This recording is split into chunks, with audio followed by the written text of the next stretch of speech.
So I just want to welcome everybody and give you some insight to, like I mentioned, the interview process for the College of Nursing. All of you have had the opportunity to submit your application. So congratulations on that. And then the next step is really having the opportunity to have a conversation with faculty about your candidacy for admission to the College of Nursing. And so we like to just give everybody some opportunity to do some prep and to ask some questions about things that might be on your mind regarding the process.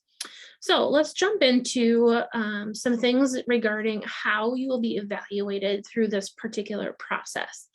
The College of Nursing is ultimately looking for students who sort of exemplify the list of sort of things that are listed here on the slide. So obviously we want to make sure that the students who they're sending out into clinical and out into the world of work sort of embody some of these things. So they want to make sure that you're warm, engaged, articulate, that you are able to exemplify compassion and caring, that you appear bright, have a professional appearance, and that you're able to showcase those professional mannerisms an appropriate effect. So what does that mean? I think really ultimately they're looking for students who can be professional in the healthcare setting and who are able to make good connections with patients, but also with the team that surround them. And so making sure that you're able to exemplify all of those things can be difficult. And so it's an opportunity in the interview just to really introduce yourself and make sure that as you're having conversation in the interview with the interviewers, that you are engaging and that you're relatable. And so we have the opportunity to really make a connection with those folks as they do some interviewing with you. So just a few things that they're sort of looking for just off the top in terms of professional presence when you come into the interview. All right, so one of the things we recommend with any type of interview is obviously to do a little bit of research. And so we encourage you to look, obviously look at some information about the College of Nursing. Many of you have probably already done quite a bit of research on the College of Nursing.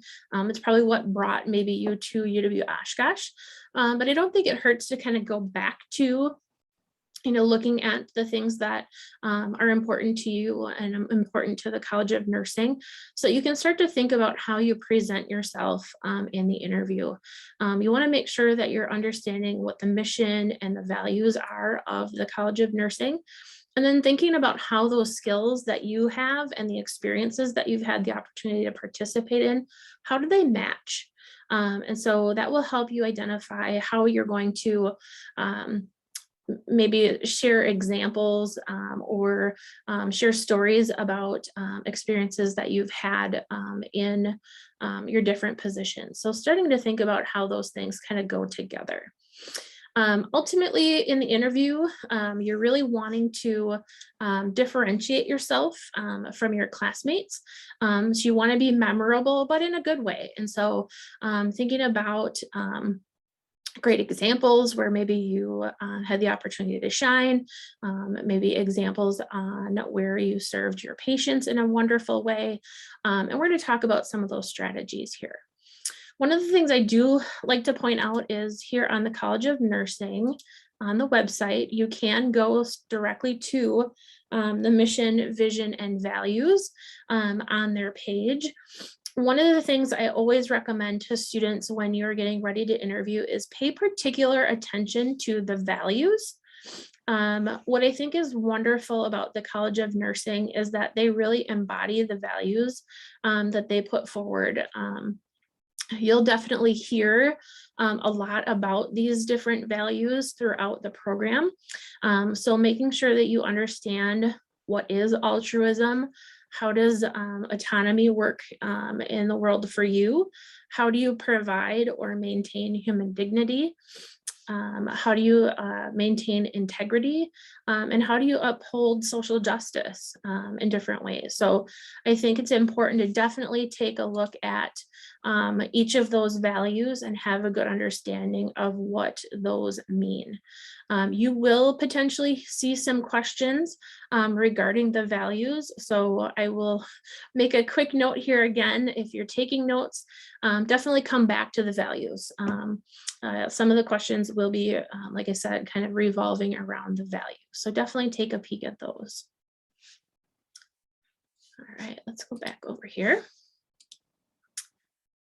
So when we talk about practice, we want to make sure that when you're getting ready to interview, that you have the opportunity to really sort of think about your experiences, what you're good at, and being able to tell your story. So really interviewing is storytelling ultimately, and being able to kind of give the interviewer a glimpse into how you perform in the academic setting, how you perform in the work field, and have the opportunity to really make those connections. And so you want to start thinking about ways that you can tell your story. So ultimately, you want to think about why you would be a good fit for the field of nursing. I know one of your essay questions was a question about, what talents, skills and talents you bring to the the field of nursing. So thinking about how you can reiterate your fit in the field. So that's always a good thing to be consistent with that. But again, thinking about 3 to 5 different stories that will help reinforce skills, accomplishment, training, characteristics, or training that you may have done, and being able to sort of package that. So you can kind of anticipate with just about any kind of interview types of questions or examples of questions that you may be asked.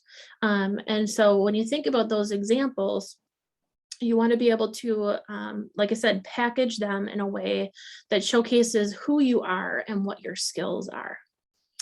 One of the resources that we work with here in the Career and Professional Development is the National Association of Colleges and Employers.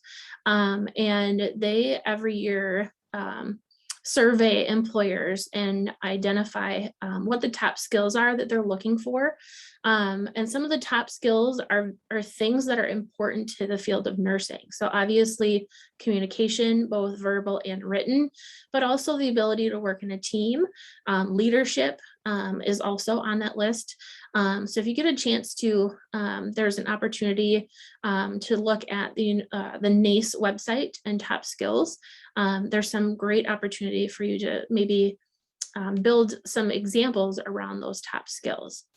I also have a handout that I can send out to everyone following the presentation that will include, I think, some of the top skills, but then also a link to the presentation. So if that's something that you want to look at, you can have that access to both of those things.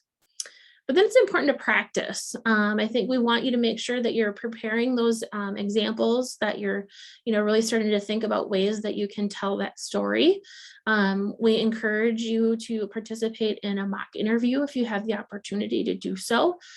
We have a resource called the Big Interview that's connected to Handshake that I'm happy to talk a little bit more about a little bit later in the presentation. So if you do feel a little bit nervous, there's a great resource or software that you can use to do some practice.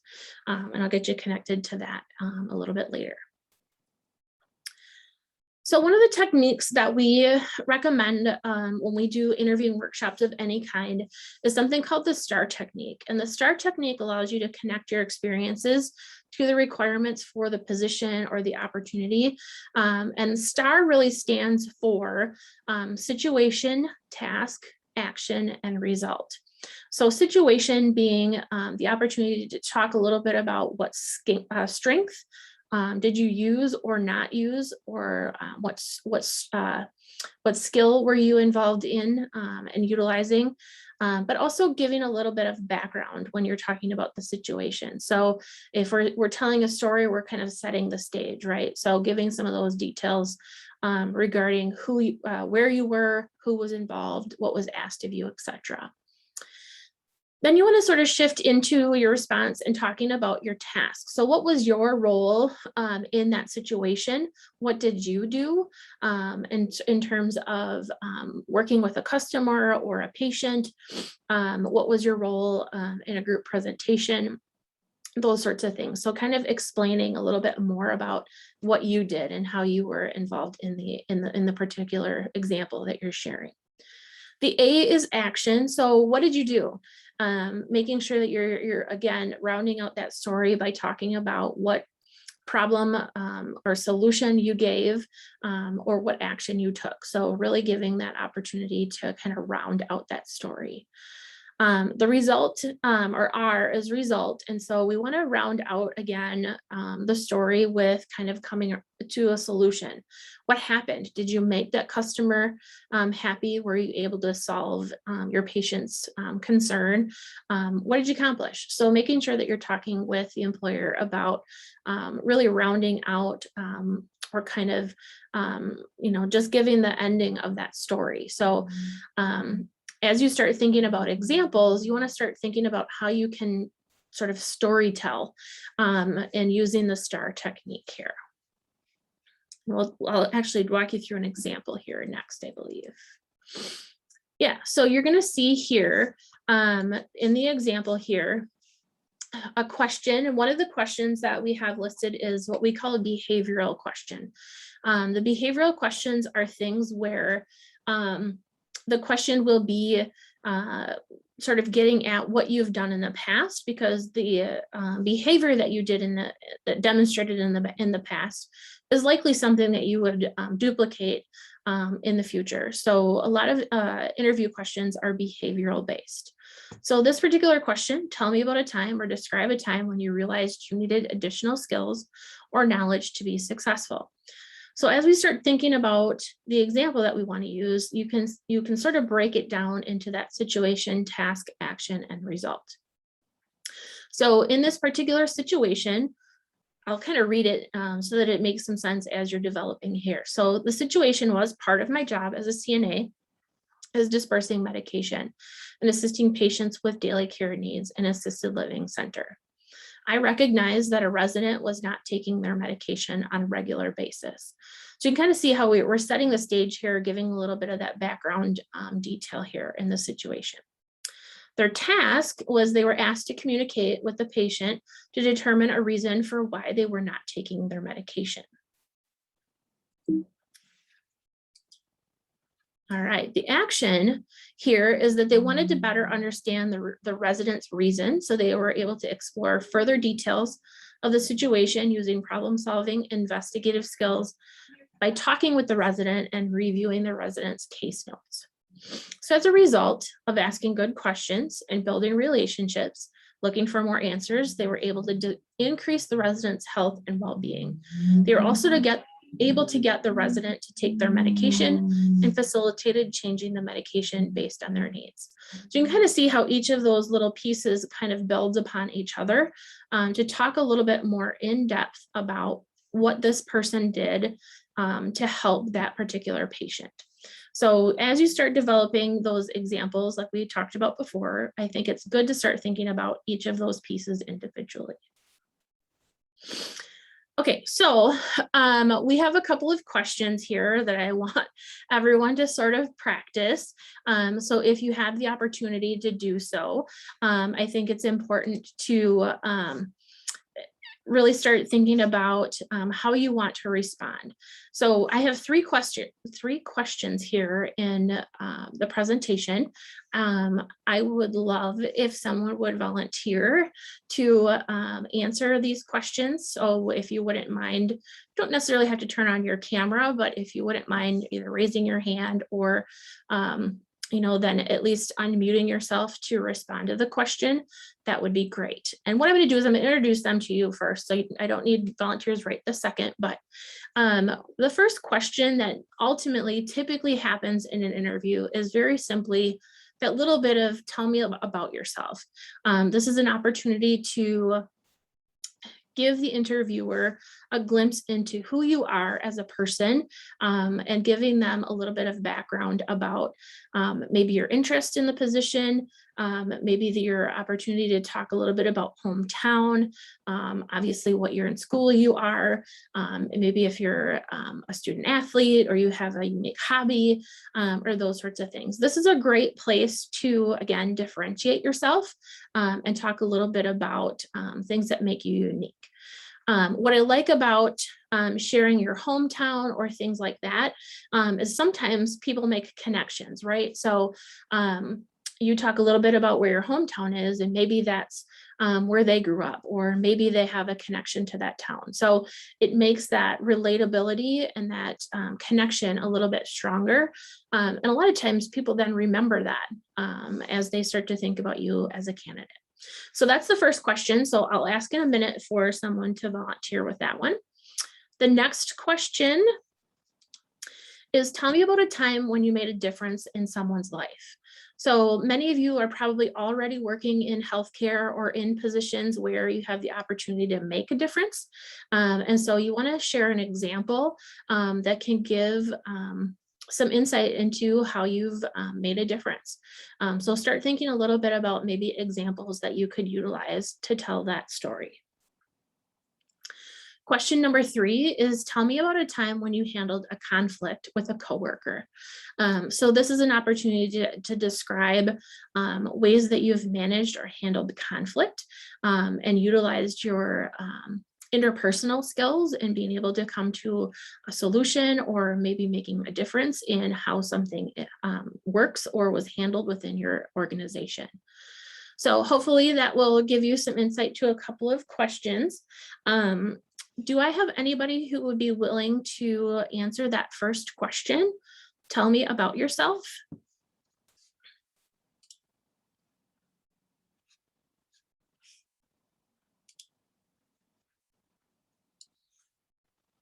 Don't everybody raise your hand at once.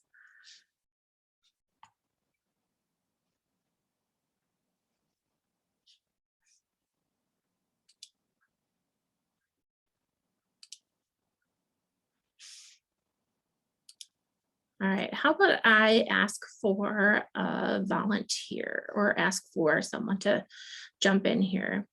I'll go ahead and pick someone. Let's see. How about Emily Stetter? Are you able to jump on and answer this question for us?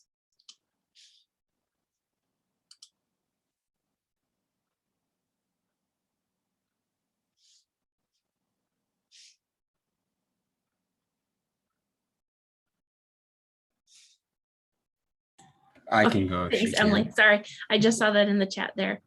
Let's see. How about Morgan Flyer? Are you able to?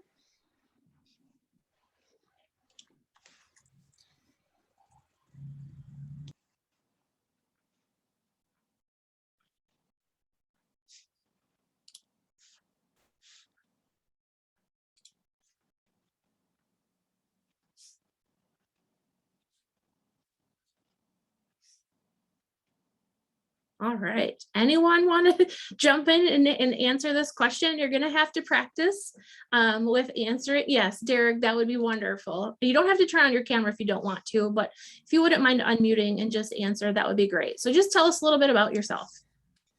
My name is Derek Lawrence. I am from Sycamore, Illinois. It is a small town about 45 minutes west of Chicago. I grew up in a somewhat small town. My class size was about 300 graduating. I participated in many sports in high school, along with extracurricular activities, including marching bands, regular bands. I was also a scout, and I was able to achieve my Eagle Scout on my sophomore year, so I think 2016, 2017, somewhere around there. Okay. Or sorry, 2019, 2018.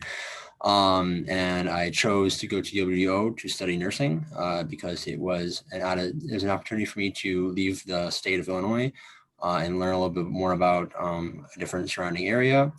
Plus the college campus here is spectacular, and I hear the nursing program is excellent, and I would love to be a part of it. Awesome. Well, thank you for jumping in, Derek. That was awesome. So a couple of things you did really great. So you talked about hometown. You talked a little bit about where you are in relation to sort of Chicago, so places that people would know. You talked about some memorable things, right? So you mentioned that you were part of marching band. So I was part of marching band in high school, so that might be a connection, right? So you talked about being a part of scouts and different things. So it gives you an opportunity just to make some connections. And then people start to think about, those different things that they might be able to ask you or talk about after that. So I appreciate you kind of jumping in there and sharing that. I think you did a really great job. I appreciate you doing that. All right, let's jump into tell me about a time when you made a difference in someone's life. I know that there are some of you in here who have had some opportunities to do this. Does anybody have a good example that they would want to share about a time that they made a difference? And again, I can share. Okay, cool. What's your name? Okay, my name's Katie. Awesome, Katie, go ahead. Okay, so this summer, it was a little bit challenging to find volunteer opportunities. So I came across this virtual organization called Letters Against Depression. Basically, what I did was there was like a list of people that sign up for this website, and I randomly select a person and I write a letter of positivity to them. And it goes to this organization in Florida, and then the organization sends it to the individual. And I guess it's just like something really positive, and I know that I could make a difference in someone's life. And also it was very fitting because I have a couple family members who struggle with mental health, so it was kind of perfect timing because it gave me courage to write to strangers, and now I can talk to my family about it. So it was just like it all kind of worked out. So yeah. Awesome. Thank you for that. Yep. So Katie, was there a result at all with that? Is that some with that organization?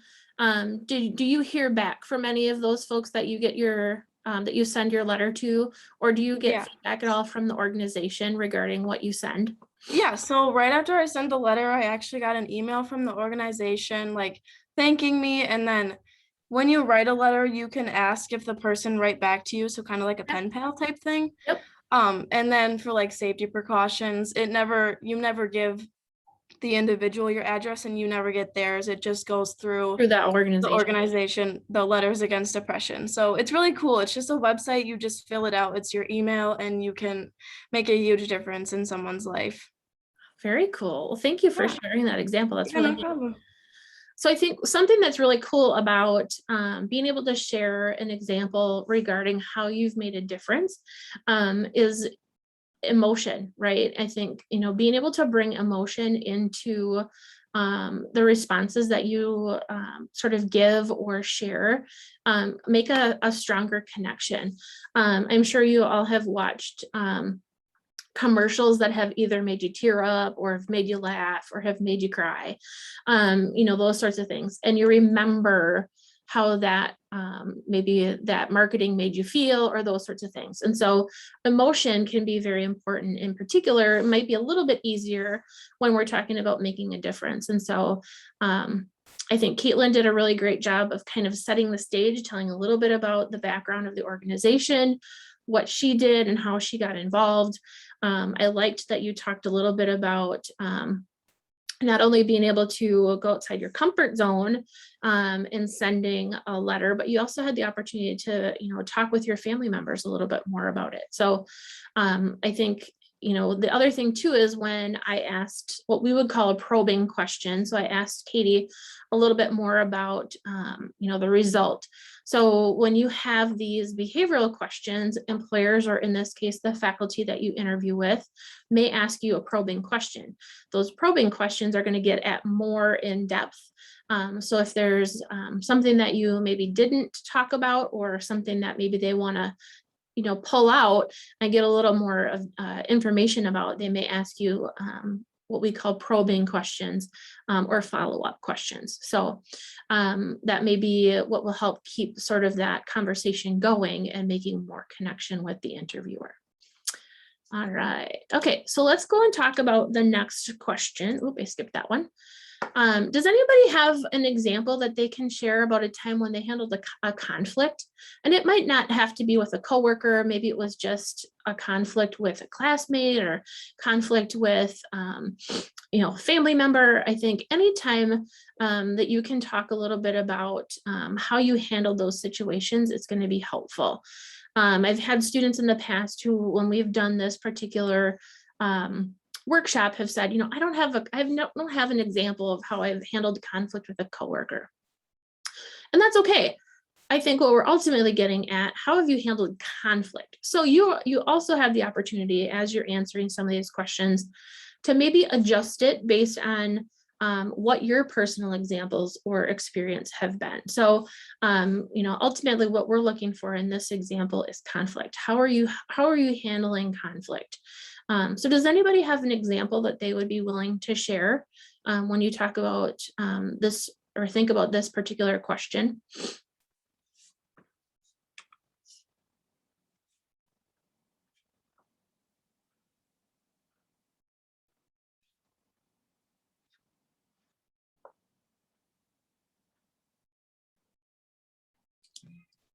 Chrissy, I have one. Okay, go ahead, Ashton. Thank you. Yeah, mine is not with a coworker. It's with an ex-roommate. Okay. Because living in a cohabitating space like that, Mhm. especially in a room, can be a little tight and a little like you're living on top of each other. Right. And unfortunately, during the end of the last year, things didn't go as planned as we thought we would. And living with females, we tend to be a little mean at times, and things were just getting a little passive aggressive amongst the rest of my roommates. So I like to deal with conflict by communication and conflict resolution by just laying it out on the table of what is the problem and what can we do to make it better and fix it. But not everyone is quite comfortable with conflict or confrontation. Right. So you try to work around those nerves and those anxious feelings and just try to resolve the issue at hand. Sometimes that doesn't work and you just have to work around another problem. It's always sometimes another barricade after one another. But I think the biggest thing is communication and just being open and honest and just saying how you feel, because none of us are mind readers, but we try to work around those feelings. Mm-hmm. So I'm assuming you had a face-to-face conversation with maybe the group or with that roommate. And what happened? Were you able to handle the conflict or peacefully kind of go on your own in your own directions? Our conversation was peaceful and we all sat in a group, and we I'm a big mediator when it comes to having either disagreements or arguments. Mm-hmm. Unfortunately, things didn't work out and we had to go our separate ways, which happens all the time. And all we can look back on is that we did our best to try to mediate and try to resolve the conflict. But sometimes it doesn't work out. And so it was a good life lesson of knowing people and how to handle things in the long run. Cool. Well, thank you for sharing that information too. Yeah. So I think sometimes, you can share, sometimes that conflict and you're going to, solve the solution or solve the situation and come to a resolution, or you are going to have an opportunity where, okay, maybe not everybody was happy, but we were able to walk away. And so I think you just really want to start to think about these examples in terms of where things have been happening for you. And so when you are asked to respond to interview questions, I think it's important to think about the variety of things that you've been involved in. I think we get a lot of feedback from our employers who help us with mock interviews that students sometimes get very focused on one particular experience. Maybe it's that part-time job I have right now. But you're more than just that part-time job, right? So you're a student, you might be a student club president, you might be a volunteer, you might be a Sunday school teacher, right? So starting to think about ways that you can share examples from a variety of different experiences instead of just getting focused on one thing that you might be doing right now. So again, I would just encourage you, as you start thinking about examples, how can you bring in a variety of different things that you're involved in? All right. Well, thank you everyone for sharing those examples. I really appreciate that. They were all very good. All right. So we also encourage that at the end to prepare some questions that you might want to ask the faculty. So thinking through examples that motivate you. What are your strengths? How would you be a good fit for the College of Nursing? But it's also important to ask them questions. So again, we get feedback from employers and also some of the faculty when we do some follow-up. What questions do you have about this process, the College of Nursing, being admitted as a soft 2? And students will say, I don't have any questions, or I think you answered all of my questions. Sometimes that leaves a bad sort of taste in people's mouths. They want to know, what are you interested? What makes a difference to you? So ask some questions. Some good examples of questions in this particular situation or scenario would be, again, another way to make a connection is maybe ask the interviewers, why did you become a nurse? It gives you an opportunity to make that reflection with them and for them to tell a little bit of their story. So again, another way to relate and build that relationship with those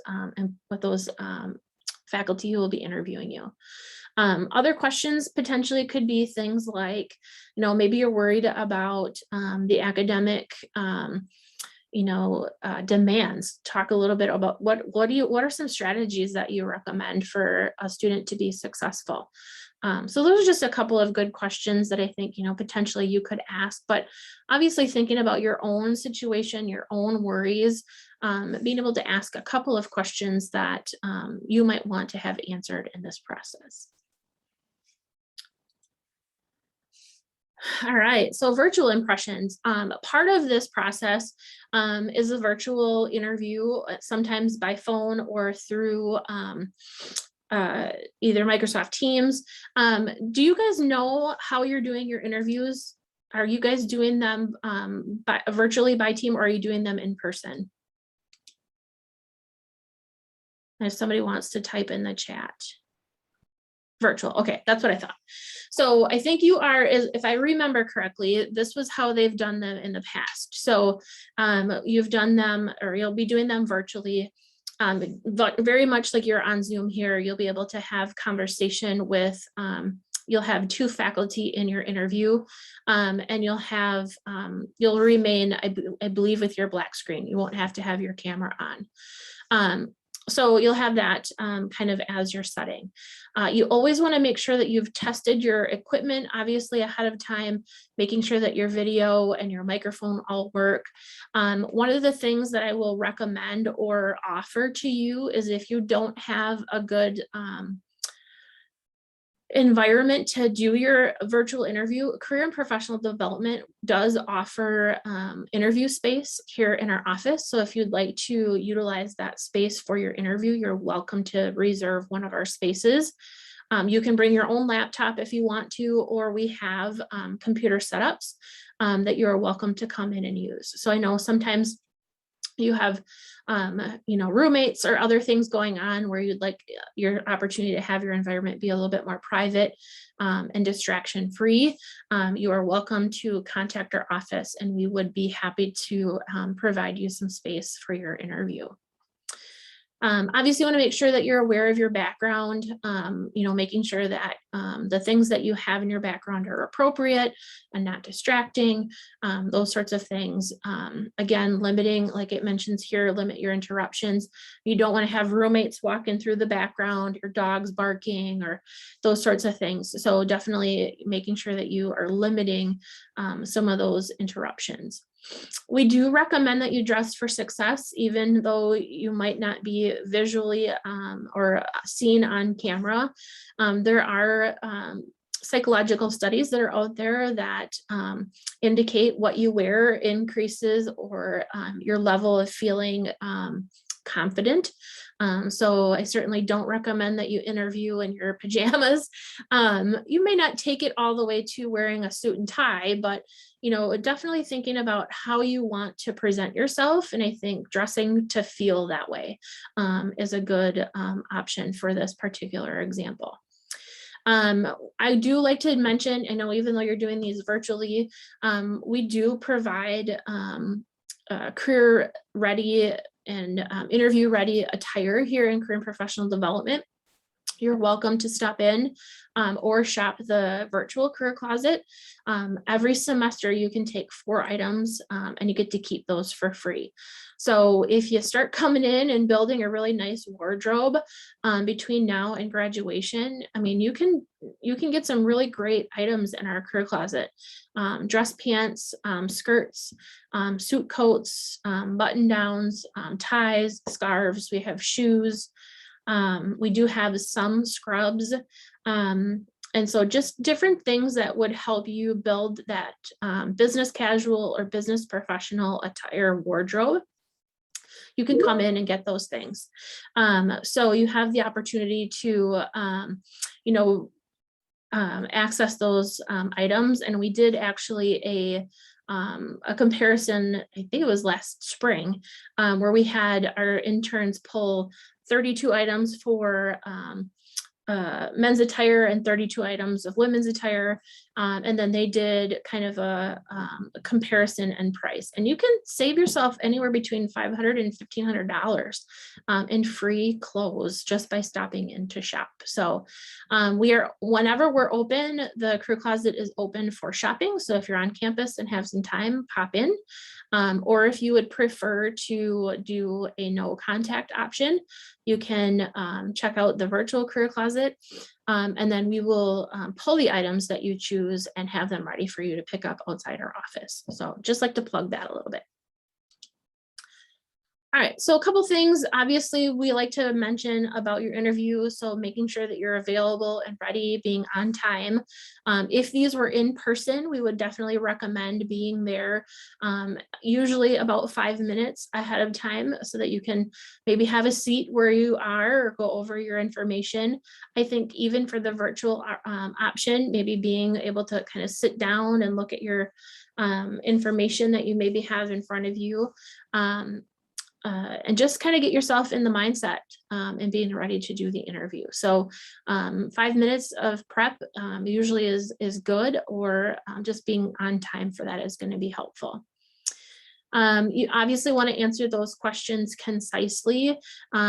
Typically, these interviews last anywhere between 20 to 30 minutes. And so you want to make sure that the responses that you share have a beginning, middle, and end, kind of like we were talking about with the STAR technique. A few things that you might want to have with you. I don't think it's a bad idea that if you have a resume, maybe have that out in front of you. It helps you just to jog your memory about experiences or duties that you want to talk about. A Padfolio or a notepad might not be a bad idea, so that you certainly could take notes or write down things that might come up that you want to ask questions about later. You don't necessarily have to worry too much about nonverbal communication in this particular setting because you are going to be virtual. But just some things I always like to remind students, even though you're going to be virtual, you can still display some nervous habits. The ahs, the likes, those filler words may come into contact or come into play as we're interviewing and having those conversations. So just kind of being aware of if you have any of those sort of nervous habits and bringing those to the forefront so that you can practice and working to get those out. Anytime that you're interviewing, if it's in person, eye contact is important, kind of checking in, that little bit of social connection is important. And obviously making sure that you're smiling. I know that with this virtual option, they may not see your face, but I think even as you're going through your examples, I think it's important to smile. You can still convey your enthusiasm for the work that you've done or the excitement that you have about being part of the College of Nursing. All right, I think it's important to send a thank you. So having the opportunity to kind of, close the loop at the end, have the opportunity at the end of the interview, express again your interest in being a part of the College of Nursing. I know that I have in here ask about timeline, but you'll hear, I think it's usually within 2 weeks after the final interviews, They will go through the candidates and they will make sure that they are letting you know about what's kind of next and if you're in or not. So you will hear probably mid-October about that, what the timeline is in terms of sort of scheduling classes and things for the following semester. It's important to thank them for their time, you know, be appreciative and grateful. And then I do think it's important to send a thank you, whether it's an email or a physical card. If you would like to send a physical card to your interviewers, you are welcome to stop in Career and Professional Development. We have some that you can have for free. They are on our front desk, and you're welcome to pop in and snag one of those if you'd like to send that. All right, so what's kind of next? So next things, we mentioned earlier about practice. So the next things I would certainly recommend would be taking an opportunity to peek at the virtual mock interview, and that is accessible in Handshake. So the steps to get to that are right here, and I'm actually gonna go into Handshake and show you how to get there. So bear with me as I get logged in here. I should have that popped up. Switch over here to my student side quick. All right, so once you're logged into Handshake, use your Net ID to get logged in. On your home page, you have the option here, Career Center. So if you click on Career Center, you'll see an option here called Resources. So in the Resources section, you have the option here. Here it is, Big Interview. So if you go ahead and click on Big Interview, it gives you just some background about what the resource is, and then the login. So I'll click the login here. It will take you to our UW Oshkosh login page. The first time that you log in, you will have to register. So if you register using your UW Oshkosh email address, that will get you into the system and you'll be able to connect to the resources. So let me log in here.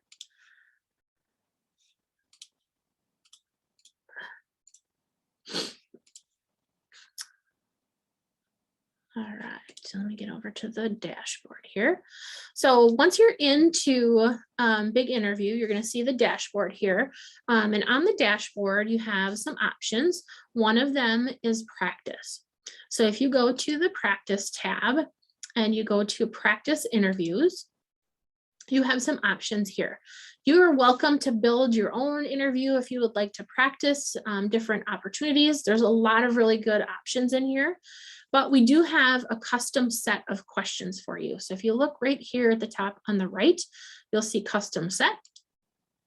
And in the custom set, you'll see nursing admission interview. So if you click on the nursing admission interview, you can start this interview. There is an option here to calibrate your eye tracking.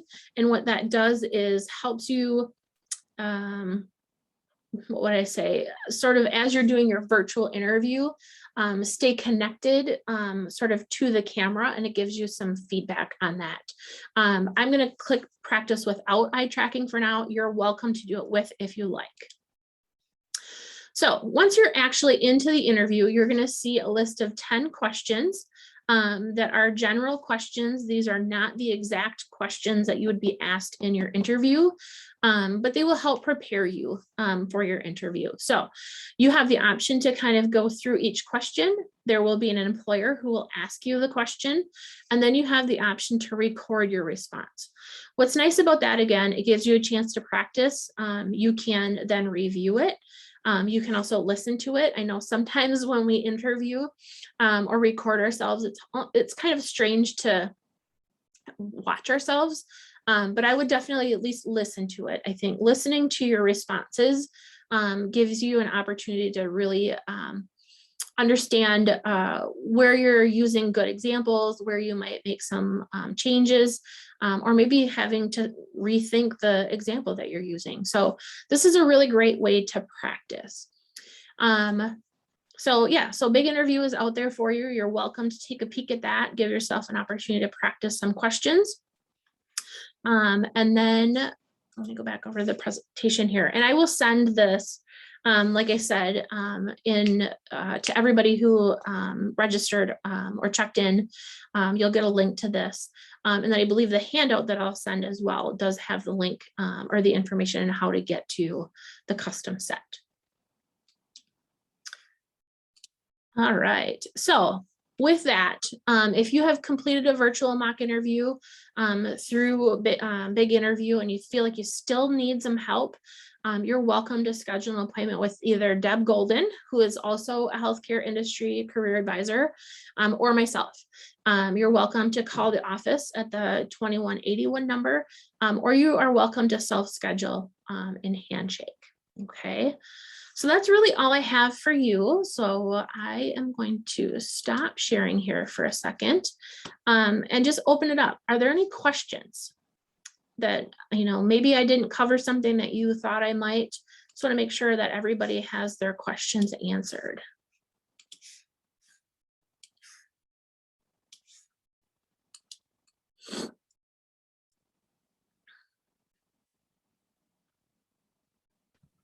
I guess I have a quick question. Yeah, go ahead, Billy. Does everyone have like the same questions in the interview? Okay. Yes, yep. So the Just kinda questions will be, standardized. the questions will be the same. Your interviewers might be different. I know that the faculty, a variety of the faculty are asked to participate in the interview, and they will go through I think a sheet where they kind of give some information about your interview. So then when they get back together after all of the interviews, they have the conversation about each student as a candidate.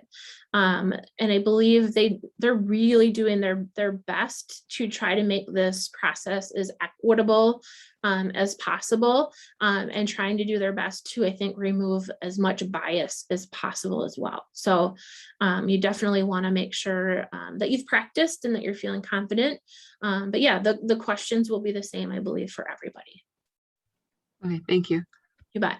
All right, Emily's asking, just double checking during your virtual interview, or cameras won't be on. I believe that is the case. If I hear differently, I'd be happy to update everyone. That was what they did last year, is that they did the virtual interview without cameras on. It was another way to kind of, again, reduce bias.